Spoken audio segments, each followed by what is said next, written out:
Hey guys, happy holiday, you amazing people. Welcome back to another episode of Connecting the Dots. Once again, big shout out to esports.gg for supporting this podcast. You can check out all sort of different esports news from esports.gg. Our Dota 2 division is the best. Speaking of which, you must be playing some Aghanim's Labyrinth event games recently with your friends, right? So make sure you check out this guide by my amazing colleague Sarah. She has laid out all the tips that you need to slay the boss. So without further ado, let's go into the podcast with the new director from Fnatic, Pao, also known as Q the Mage. Hey, sup guys? Welcome to another episode of Connecting the Dots.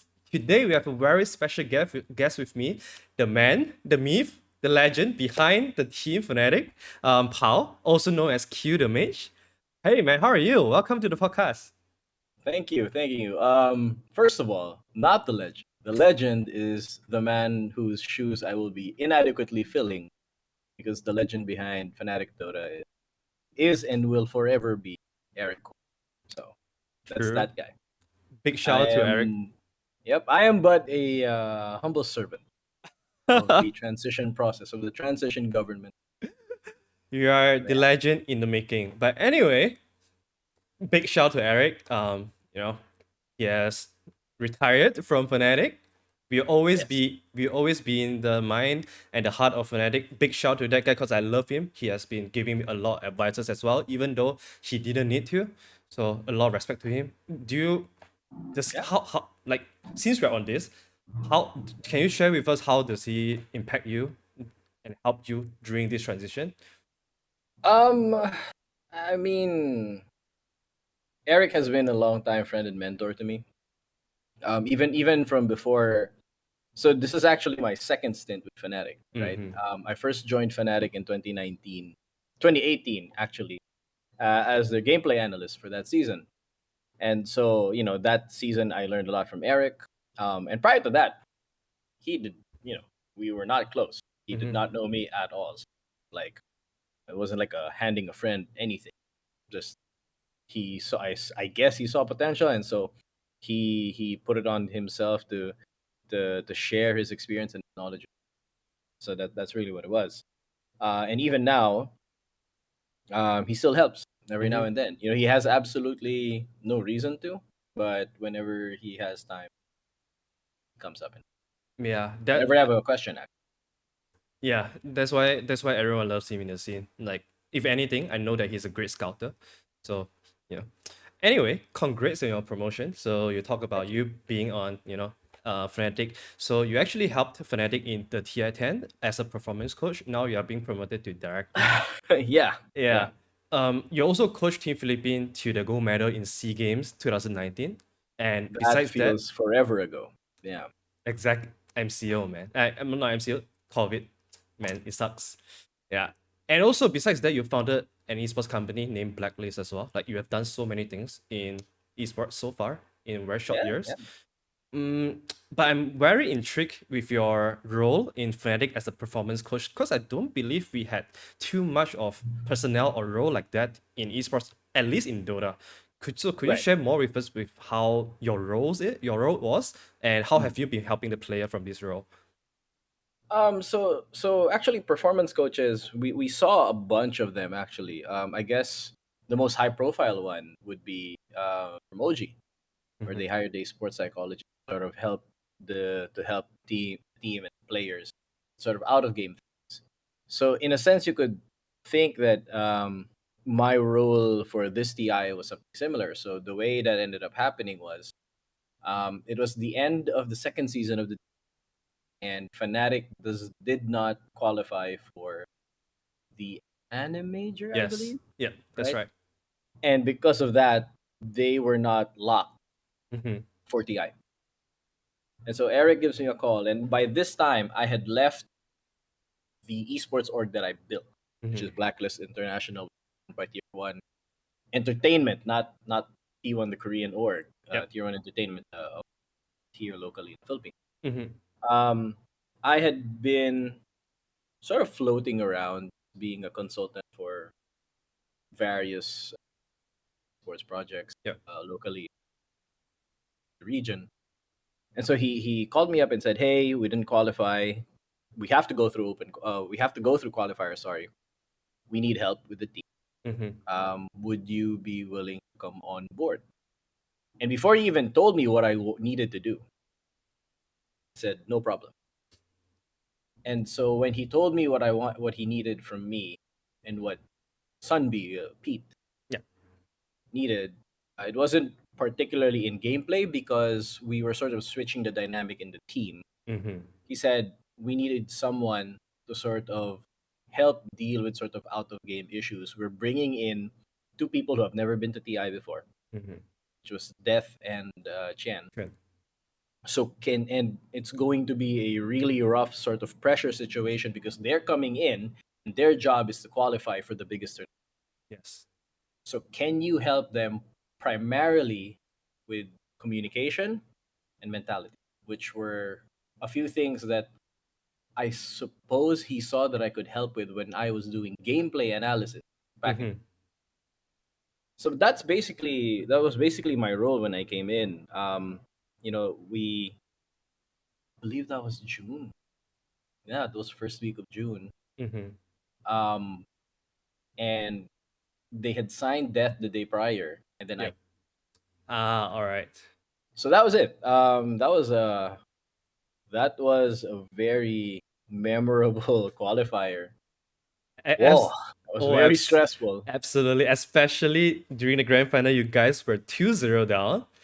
So, Yeah, talk me, yeah, tell me about it. Like, how was the team environment like during that moment when you guys were right, 2-0? right. So I remember the atmosphere was really. We were mad at ourselves Mm-hmm. because game one felt like we lost game one, but people were feeling like, hey, we can beat them. Mm-hmm. People were feeling it. They knew that the mistakes that we made were on us. Game two happened, and I forget who mentioned it. It was one of the veterans on the. I'm forgetting right now. So much has happened, Mm-hmm. and someone says they're actually so beatable. I'm angry. I'm angry because they're actually so beatable, Yeah. and that that sort of keyed me in. I already had an idea that the team had that sort of mentality because we had a lot of veterans, Mm-hmm. Yeah. right? Between the back end staff, Exactly. multiple lands, multiple TI, the players, three of them, multiple lands, multiple champions, a coach who has won so many events, right? Yep. There is something special with that roster before was that, or at least the core of our team, Mm. is that they have standards. They can see, they can tell when they are playing to the level that they know they are capable. And so when that 2-0 happened, we weren't flustered. We were saying, no, this is doable. What are we doing? Mm. And so game three happened, and we fight back. Game four happened. In game five, I think it sort of came down to, because I believe we were banning, and then it sort of came down to, hey, we won't. We don't believe it. Mm-hmm. Make them pick it. Meanwhile, we were pick our own. And we first phased Terror Blade because we were first phasing our carry. Yes. Am I remembering that right? Yeah, we were first phasing our Yes. carry In because game we 3 and felt, game 4. yeah, because we felt, yeah, again, that's where the sort of uh, confidence in your standard operating level, Mm-hmm. and that's what the team was feeling. So Yeah. yeah, that was very memorable. Mm-hmm. Um, Drawing a blank on some of the specifics, but it's still memorable. Yeah. Yeah. Anyway, you are cutting off a little bit, so maybe the mic is a little bit far from you. How about this one? Oh, that's perfect. But yeah, Perfect. All right. yeah. Back to the question. Sure. Uh, you know, you mentioned this level of confidence that you guys had. Would you say that this, when it comes to the game 3 and game 4 victory, did the two victory boost you guys even higher to the level of confidence that you already had before going into the series? I would say yes, but not so much because um, what it basically did was confirm, right? It basically just confirmed what the team was feeling. Mm-hmm. Because again, they weren't. It wasn't like one thing that our team does is that we don't really like talking bad about the other team. Yeah. We sort of just focus on ourselves. And so what Game Three and Game Four did was basically confirm that hey, we have good players. Come on, we're a good team. Mm-hmm. What are we doing? We're losing because we are making mistakes. Yeah. Let's not make mistakes. Mm-hmm. We know we can play these heroes well. Let's do it. And I think by game 3, 4, and 5, like Raven died a Zero grand total times. of 0 times. Exactly. Yeah. Right? So it's kind of like that. It's Yeah, kind of like that was crazy. I remember the KDA was like 35 kills to 0 death. I remember, something like that. Something in yeah, the line of threes. Yeah. yeah, because everyone was talking about it on Twitter, on Facebook, and it was crazy. Yeah, Yeah. but definitely a very memorable one. And congratulations for you guys in hitting that. I think it is such a clutch moment that would build everyone's mentality and confidence in the team. But for yourself, I would Mhm. say you are starting the new season as the director of the Dota team for Fnatic. Do you Yes. think this is gonna change your job scope massively compared to what you have been doing as a performance coach? Right. So the thing with the idea of a team director for Fnatic is that the team director does oversee performance related issues. Yep. So, for example, in the case of Eric, he was the one who made the decision to hire a performance coach, me. Mm-hmm. So, in a way, this is sort of like the next level of what I need to do Mm-hmm. as a performance coach because then I have the ability to have sort of executive level decisions for things that can help, increase performance. Yep. For example, one of the things that we tried to do in TI, which largely succeeded, um, was sort of pay better attention to diet, pay better attention to fitness, um, routines, these sorts of things. Sleeping maybe? Sleep hygiene is a very important True. aspect of things because these are look. I'm not about to come on here and say like, oh, the things that we're doing, these contribute to like championship level performances. We didn't do that well in TI, Mm-hmm. right? And I'm not going to sugarcoat anything. But these we view these things in high performance in the high performance unit of Fnatic. We view these things as force multipliers. Mm-hmm. So largely, we leave the strategy, the the development of our tactics, the development of the skills of our players. We leave that to the coach. Mm-hmm. I am not about to. I've coached before. I've Yep. analyzed before. I am not about to go up to tell Pete how he should do his job, right? Mm-hmm. Because there needs to be a level of trust. So the way we view high performance, at least in this team, is that I support whatever it is that Pete wants to do, Yep. whatever it is that Jabz, our captain, wants to do. And so if he says, hey, we want to play X number of pubs, we want to practice this strategy, we want to boot camp for however long, the job of high performance is to get all of the details Mm-hmm. outside of the game corrected so that they are able to do that. Yeah. So for example, if they want to play like some astronomically dumb number like 30 pubs a day, which is impossible by the way, but let's say somebody wants to say, "Hey, we were going to train for like 30 pubs a day." I need to make sure that they are fit, they Mm-hmm. are ready, they are mentally prepared. Yeah. That's the idea. Yeah. So basically, a role that empowers the player. Like, for example, if the player wants to Yeah. do this idea, you are gonna perfect the idea, make it much Yeah, yeah. better for the players to execute. Yeah, look, man, it's the idea is simple, right? You can play all of the games you want. Mm-hmm. You can. You can absolutely win championships that way. But one of the greatest sort of tests of skill, one of the greatest indicators of skill anywhere is consistency. Right. And so if we can consistently put you into a state of mind or a state of being that allows for a long career, that allows for you to be able to adapt for a grueling tournament Mm-hmm. like TI, that's what we aim to do. Yeah. Now again, currently our results don't reflect our ambition. And that's fine because again, it takes a while. Yeah. It takes a while.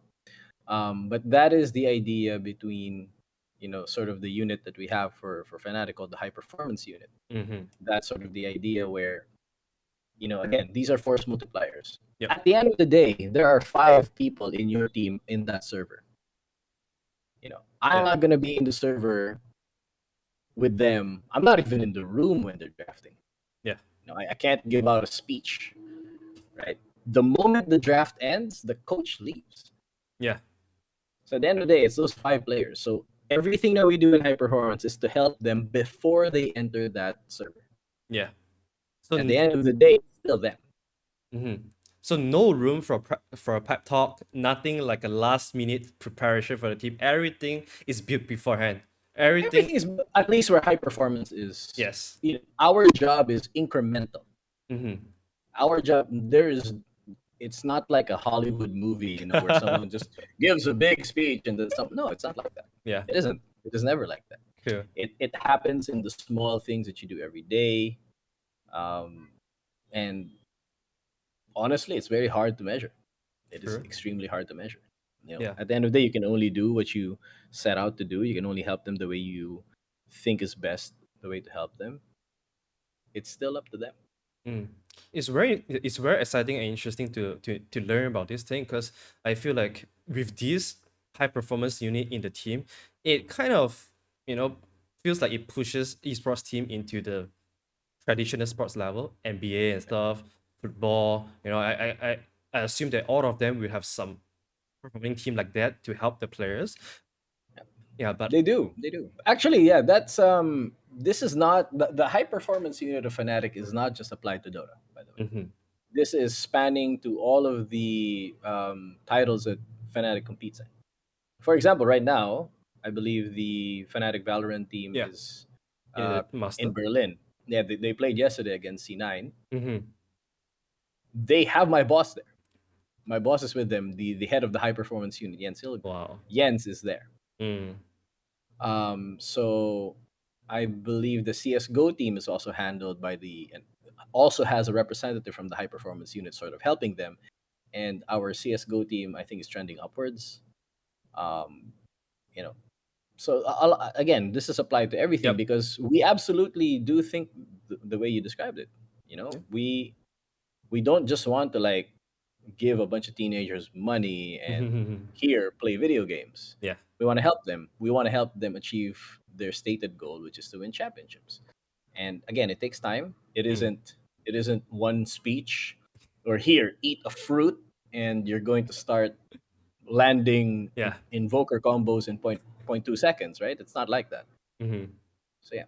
All right. Like for you, so you are now switching from the performance coach to the director. Um, Mhm. have have you finally got to do? Is there anything fun that you have finally got to do that you have always wanted to do as a director or like a general manager? First, like handpicking the players that you want, getting together the roster that you want, or creating any sort of training system that you guys are going through.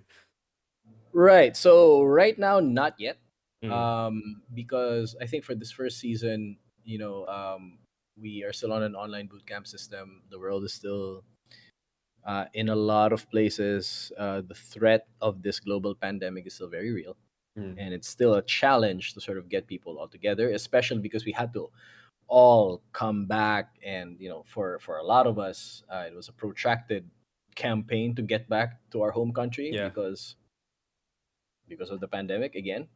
Um, so not yet. Although I did have a hand in sort of building this current roster. Would I describe that as fun? Not really, because roster shuffles are always hard. Can be very stressful. It's always stressful, but ultimately, I think we did land with a roster that we're happy with. Mm-hmm. We've been training. We've been sort of scrimming. We're just waiting for our first match, which I believe comes in about 2 days. Mm. We're on December 4th. Our Yep. first game is against SMG. Spicy. Would I call it fun? I I mean, again, I haven't had the full team director experience yet. It's all just been sort of planning and sort of Mm. getting into the groove of things. But yeah, the first thing I've probably done that's sort of a direct impact Yeah. is the roster. Yeah. It's the roster. Nice. Yeah, speaking about the roster, how excited are you with the current roster that you guys have signed Amel, Genoa? Like they are the Mhm.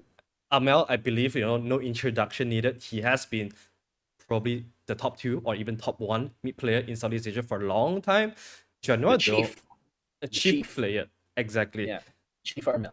Yeah. And Jano, on the other hand, he just had his first major appearance in Singapore Major. The stocks are rising, his confidence are rising. Mhm. How confident are you on Jano to finally land his foot on the tier one team like you guys? Um, so I'm gonna level with you. It's always weird to hear questions like, "How excited are you for the team that you currently handle?" Mm-hmm. I can't answer you with anything less than excitement. You know that, right? Mm-hmm. That's that's just not. You know, would you ever trust a team director or a general manager to come in? I'm not very excited about our team. True. But that being said, Mm-hmm. I am excited. I am Nice. genuinely excited. When we were first putting together this team and we were sort of talking about what kind of picture we wanted to be together, what kind of player do we want, what kind of Mm-hmm. roles do we need. um our top picks were these players. Nice. um there was some debate between Armel and Mikoto, but Mm-hmm. Armel was our top choice. And between position fives, Ex Novo was briefly in the consideration, but Januel was re- we were surprised. We were surprised that he was, like you said, undervalued, but his stocks are rising, Yeah. right? And so I actually had a big hand in sort of interviewing these players because of my role as a performance coach. I had an idea for the kind of player. Skill wise, we've seen it. Yep. We've appraised them in terms of skill, in terms of Dota.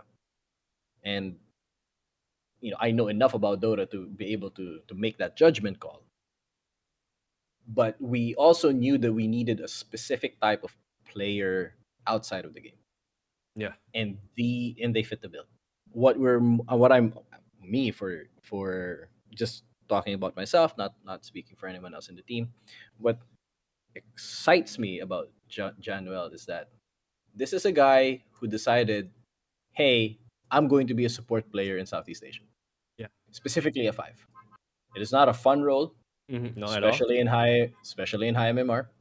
It is not particularly fun, but this guy made a conscious choice to do it, and Mm. it shows.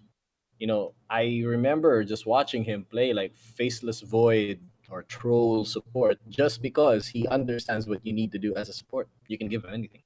Mm-hmm. And that makes drafting so much easy when, your drafter can just do whatever picture they want, True. right? So that, I think, aside from that, when I was talking to Zhao in the sort of interview process, he was just saying, you know, he's been to one major. He's Mm-hmm. been to a major one. He's been to TI nuns of times, um, major ones. But when I was talking to him, that hey, you'll be in this type of team. This is how we do things. He was very excited Mm. because when I asked him, hey, do you do this? Have you worked with someone like this, a performance coach, for example, or a coach? And he said, I haven't really worked with any of those, and so it's going to be way outside of my comfort zone. Mm. But the way he said it was he was excited that it was outside of his comfort zone. You know what I mean? Yeah. So to have a player like that who's like really eager to compete, really eager to be in a new environment, that gives you so much confidence. Mm. Yeah. Or yeah, with our Mel, I mean, again, like you said, no introduction needed. High skill, one of the highest skilled mids I think the region has ever seen. Yeah. But again, talking to him, he was just ready to go, right? I He was just ready to go. He was just saying like, so when do we start? When do we start? When do we start? Do we guess start he's just now? hungry, right? Because he He was didn't hungry. he didn't go to TI. Lost to you guys. Exactly. He, I mean, I try not to bring that up with him, but he's just really eager, really hungry to start. Hmm. And so again, these days I am no longer as involved with strategy as I was. When I was a performance coach, I was involved with strategy a little bit because I needed to be involved in strategy to be able to relate to players when I talk to them. Right. Right nowadays, I'm taking a step back, not really involved anymore outside of just giving private comments like to my coach and just sort of discussing the game and where the team is at. But from the things that I've seen, from knowing where we are as a team, I'm excited. I can't wait. Actually, Nice. I actually want the season to be just like tournament style and not like week to week. Uh Just give me 2 weeks of TBC. huh. Just get it over with. I want to fight everyone, At one you go. know, in one go. Let's Yeah. do it. You know. I'm So yeah. really excited I'm really excited to hear this because I remember when you guys announced January, Uh-huh. Ponlo tweeted something saying that when January was in some other teams last time, they I would believe GD SGD. They would specifically scream SGD just because he was good. Yeah. yes, because he was good and they wanted to learn how January how he played. how he wards. Yeah, exactly, Yeah. exactly. So like it goes back to what you say. You know, this player, this man, he has the vision to consciously switch himself from a core role to position 5 because He in used to play years, mid. yeah, He used because to play mid. in years he knew that this is the role that is gonna be heavily lacking in Southeast Asia, and he Yeah. will be able to be one of the bigger names and experienced player in it. So big shout out to that guy. Having such a big vision is so rare And for a actually player. just showing, which is a very admirable trait, just the ability to sort of plan for your future and really sort of lay the foundations that will reward future Jao, Yes. right? Right? Because so much of what we see in like in gaming, and because gaming can be, and games in general are designed to really give you instant gratification, Mm-hmm. which is True. why a lot of people are like, I'm play the flashiest, most powerful thing that I've seen.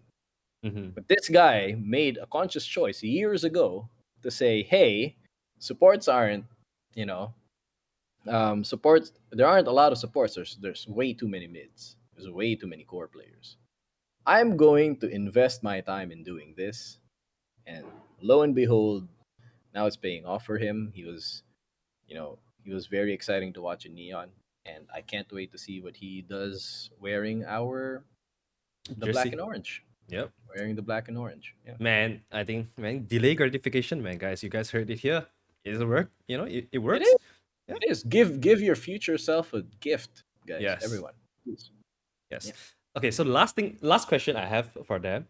How excited were they, when they received this offer from you guys? Is it without hesitation and say when do we start?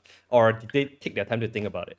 I mean, a lot of players, especially with veteran players, they will always sort of take their time and sort of weigh their options. That's fine. That's fine for us. But I would like to believe that we were on top of their lists, because, truth be told, the negotiation process wasn't hard at all. It wasn't. It was Mm, really just, all right. So what do we need to make this happen? This is what you need. All right. Let me go talk to some people. We're good. We're good with this. You? How about you? You? All right. Let's fucking go. That nice. was the extent of generally what had happened. All right. Looking Yeah. looking forward to you guys in 2 days. Yeah, in Oh 4th of yeah. December against SMG. I believe this podcast is gonna release a little bit later. But Sure. anyway, let's go back in time a little bit to when Iceiceice was still in the team. Um, Oh, that's okay. Yeah, that's that is quite a that is back in time. Yeah, it's 2 yes, years. back in time, yeah. But I don't recall anyone talking about this too much, so I really Hmm. wanted your opinion on this. Um, Sure. a lot of people have been saying, a lot of voices from the community saying that the team has been struggling after Ice left the team. So would Hmm. you agree that Ice impact on the team was really hard to replicate? That's why you guys struggled a little bit after that. Hmm. Let me collect my thoughts on that. So the important thing for people to understand right now is that I was gone from 2020 2021. Yeah.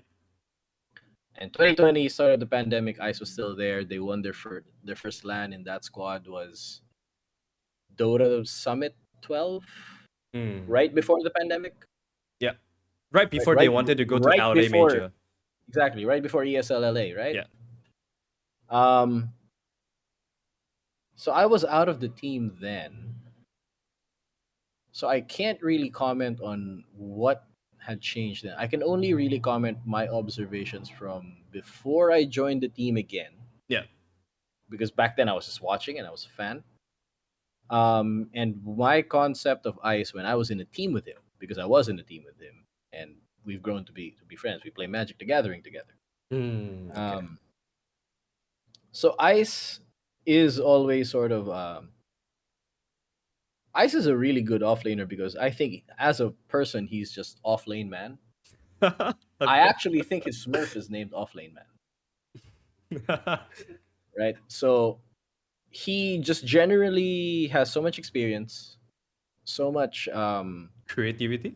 creativity in the role, Mm. and kind of fits his sort of personality type that I can see where people would say that. Plus, he's usually one of the most experienced people in the squad, so he's one of the stronger voices in the squad. So again, I could see how people would say that. Now, from my observation, was Fnatic struggling after he left? I do believe that when he left, most of the rosters were already locked, and so looking for an offlaner was hard. Yeah. So I don't know if that's 100% I think. of right. Yeah. I Like think so. I think so. I think you're right. him leaving also put the team in a strange place to like Mm-hmm. look for emergency. Okay, who can we get, Yeah. right? And so I think that that's a big factor. I don't necessarily think it's just a function of him Mm. leaving, and so skill wise there's just a gap. I mean, obviously yes, but Yes. it's also a function of, well, there's really no one else that they could get at the time. Mm-hmm. So that's probably a bigger reason as to True. why. Yeah. How would you describe the difference, with the XSS era and post Ice era? Like the team, is there like an identity difference between both times? Identity difference. Identity difference. I suppose when I was in the team as an analyst, it a big part of it's weird because a big part when I was in the team 2019 as a gameplay analyst, we had Abed and we had Ice and we had DJ and we had Jabs. We had basically stars in every So position. high skill, man. Everyone is so high skill. Yes, right. Yeah, exactly. Um, and so in a lot of people sort of shine differently. What I would say in the sort of Ice era of Fnatic is that there was a lot of executions in the side lane were sort of I guess more visible just because there's a lot more fans with more expectations. Um, but in the post Ice era, what I will say is that the number one difference I would sort of highlight Mm-hmm. is just the growth of Jabs as a captain. All right. Because Jabs, especially after Fnatic didn't qualify, and we had to go through qualifiers, and Yep. then they brought me back on. That sort of put me back into the team with Jabs because after I left, I would just talk to Jabs casually Mm-hmm. on Facebook or anything, Mm. mostly to ask him for shoes, because we have that running joke where I ask for Okay. shoes every time he wins anything. Mm. Yet to receive any. Anyway, so Jabs has sort of taken on the captain role Yeah. with more maturity and a sort of renewed sense of why and how he wants to become a captain. Mm. So everything I talked to you about, um, about how we qualified for TI Yep. and how we trained for TI, that a lot of that is Jabs. Mm. High performance unit, performance coach like myself, you know, we wanted to empower Jabs. Mm-hmm. Um, Pete as well, decorated coach, good friend, also made it his mission to really empower Mm. Jabz because he wanted to take that role. And again, when you only have 5 people going to a server, it's not like basketball, Dota. We Yeah. can't call timeouts where the coach can come in and sort of reset everyone, right? You can't yell at them on the side You can't. court. Yeah, you You can't. can't, right? You're not even allowed. To be with the players. You are more than 50 feet, right? You are not even in the same booth. Hmm. Um, so in that case, it's you should when a player says, "Hey, I want to take the reins," you should really empower them Yeah. because leadership can't leave that booth, Hmm. right? Yeah. So that's what I would say is the biggest change. Jabs taking on that mantle. Mm. I think it's the biggest change of the two eras that you described. Yeah, that's really good to hear because I think this is something that a lot of people don't know about Jabs, and Yeah. that's why people can't appreciate them because they don't know. So I was really great. I'm really glad that you brought this up. So now we all know, I read the memes. I read the memes that like, oh, Jabs is now the only like Filipino. Ha ha ha. Like, well, there's a reason why Jabs is still on this team Yeah, because we needed a captain, he's the guy. and he's the guy. Yeah, I And really the funny thing about captainhood, captaincy, captaincy. captainship, I don't know. Mm-hmm. But the funny thing about being a captain is that you have to want it. You want a captain who wants to be a captain, not someone who's like you thrust the mantle of leadership on them and they reluctantly take it. No, no, you want someone to really want it because Mm. you know that they're gonna take care of it. Yeah, Yeah.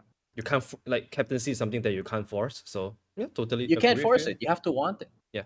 Right? You have to want it. And so it's like in this region, experienced captains are rare to find. And so when you have someone who feels like, oh no, they're ready to do Mm-hmm. it, yes, okay.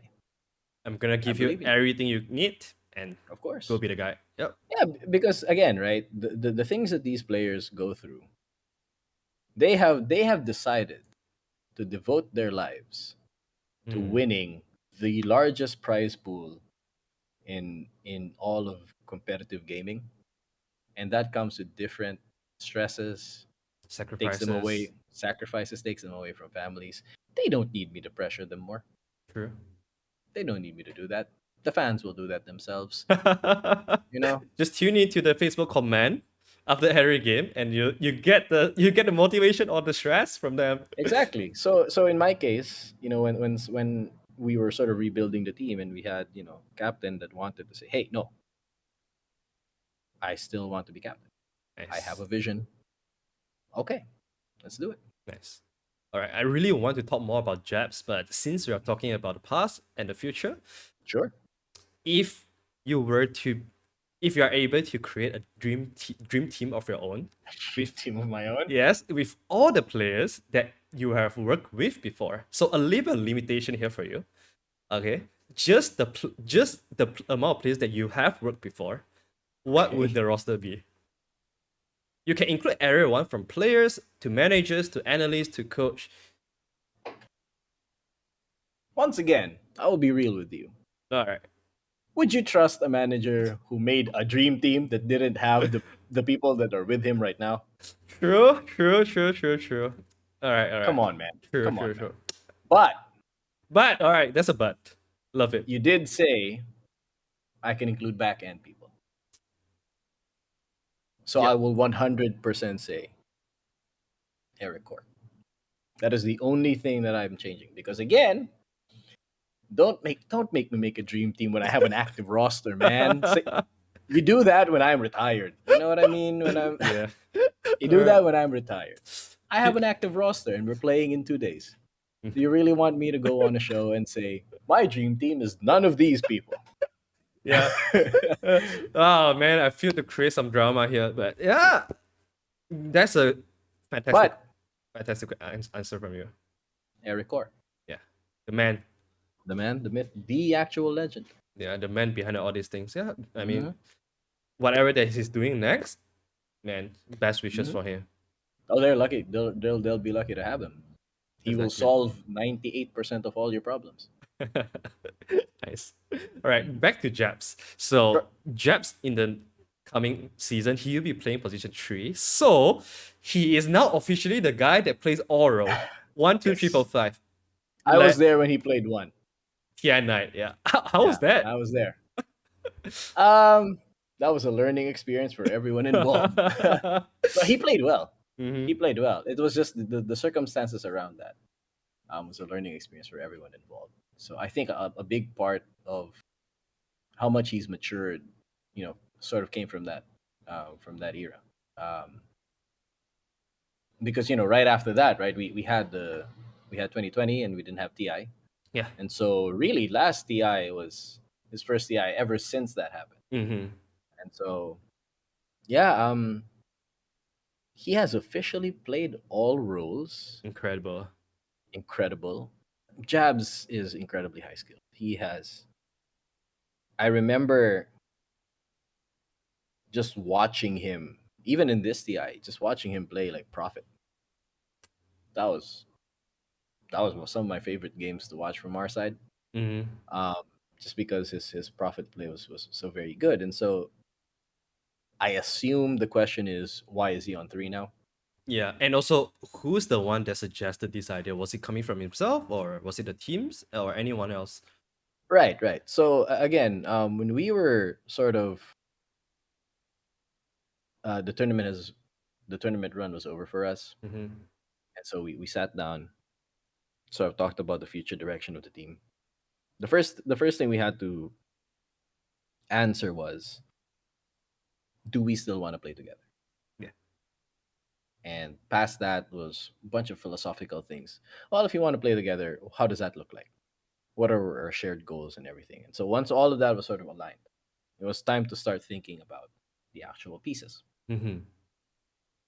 One of the first few things that we all agreed on is that DJ is better as a 4. He's wasted as a 5. Mm-hmm. So you guys heard Reddit. I don't need to hear Reddit. I watch your scrims, man. All right. I watch your games. So, I mean, this guy, I don't want him to play Abaddon Mm. ever again. You know what I mean? So, It's not that Jabs is not good enough, but no, it's he's, not Jab. No, it's not that Jab yeah, is not good enough. It's that DJ is wasted. way too good. He's way too good to be on a 5. Yes. So again, that is one thing as well, right? I'm not comparing my players against each other. Of course.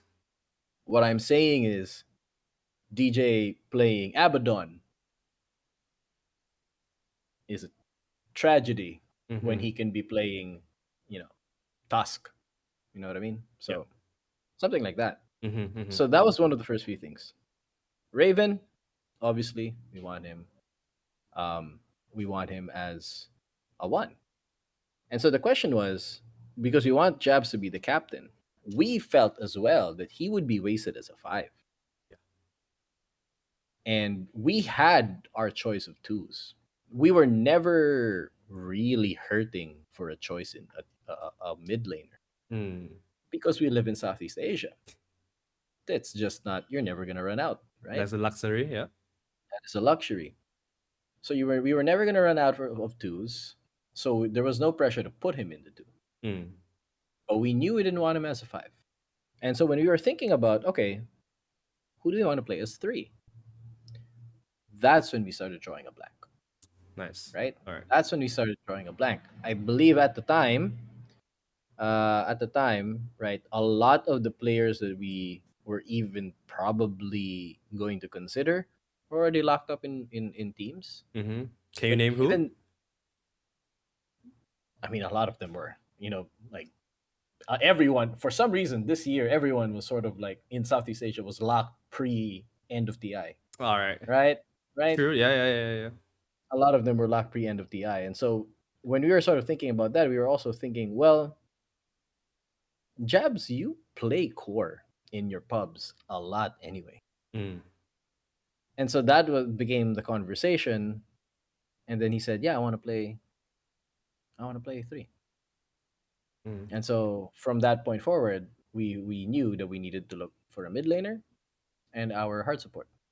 How did he take the suggestion from guys? Did he feel like this is gonna be a challenge for him because he is also going to play the captain role, and now he has to play a role that he has never played before competitively.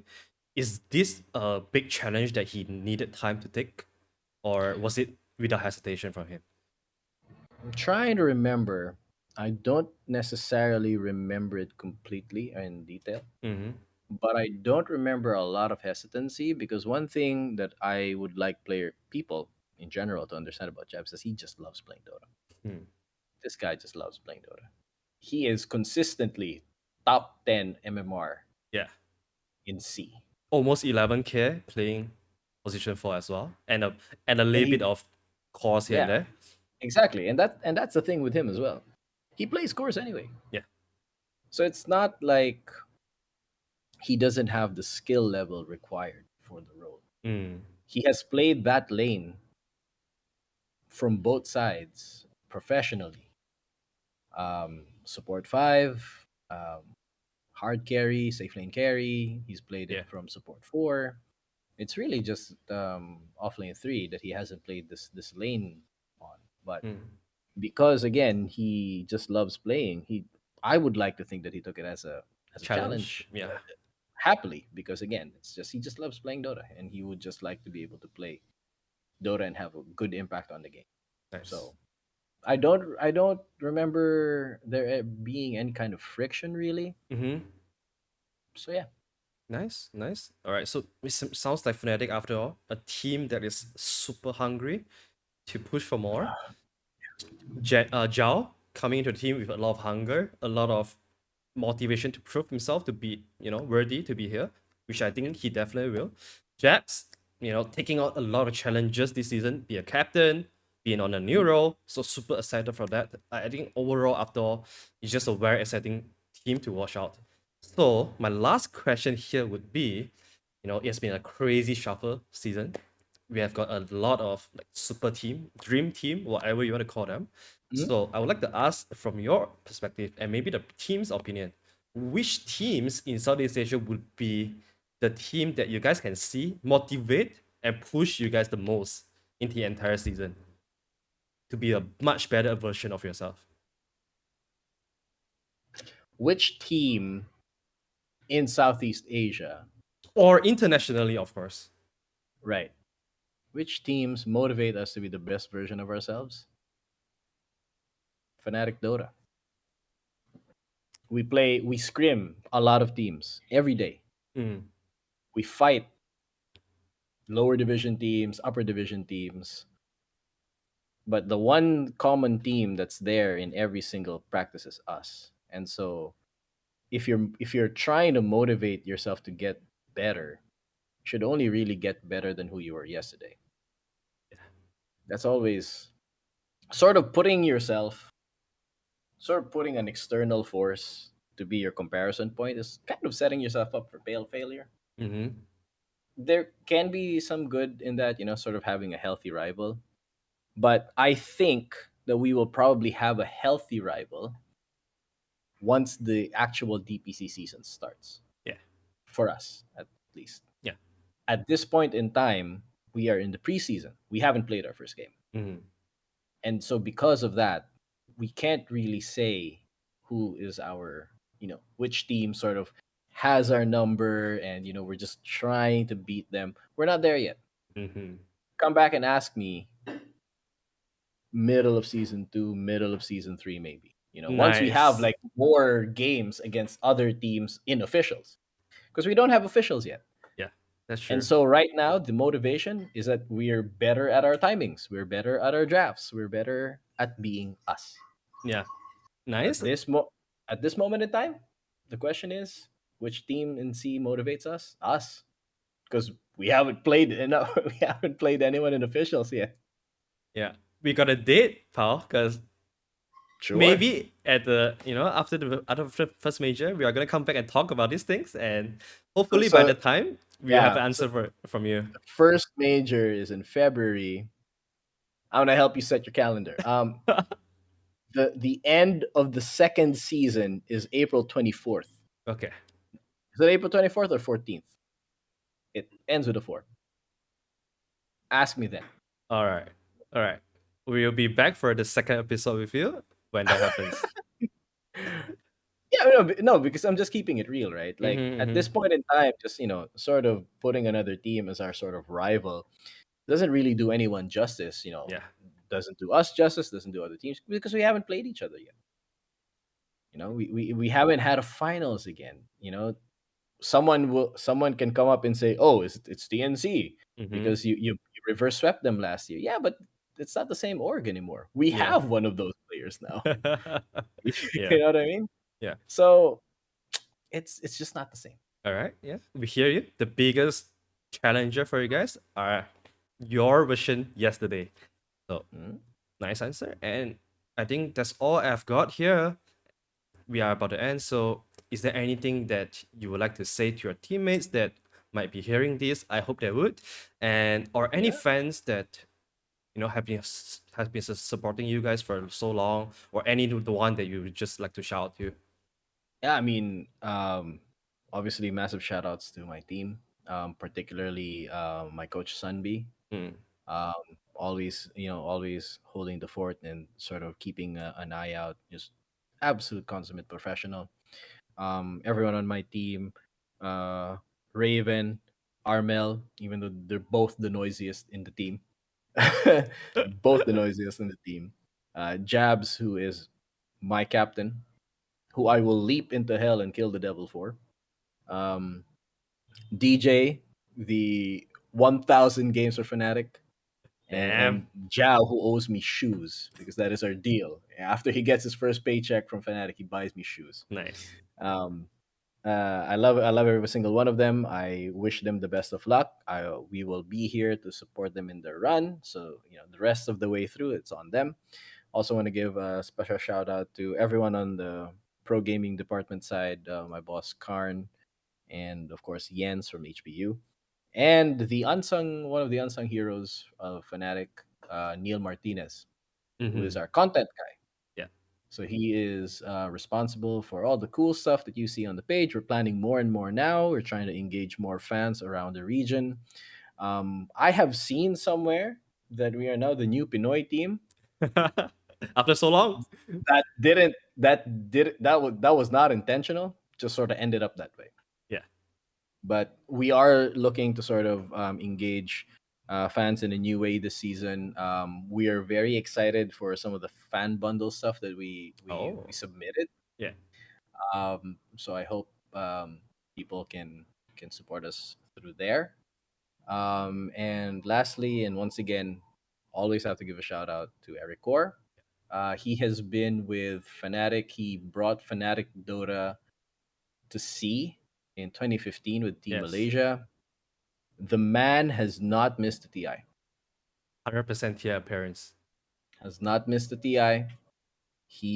I learned so much from him, and we would not be here without him Mm-hmm. at all. Me specifically, he gave at the time some shoutcaster from the Philippines.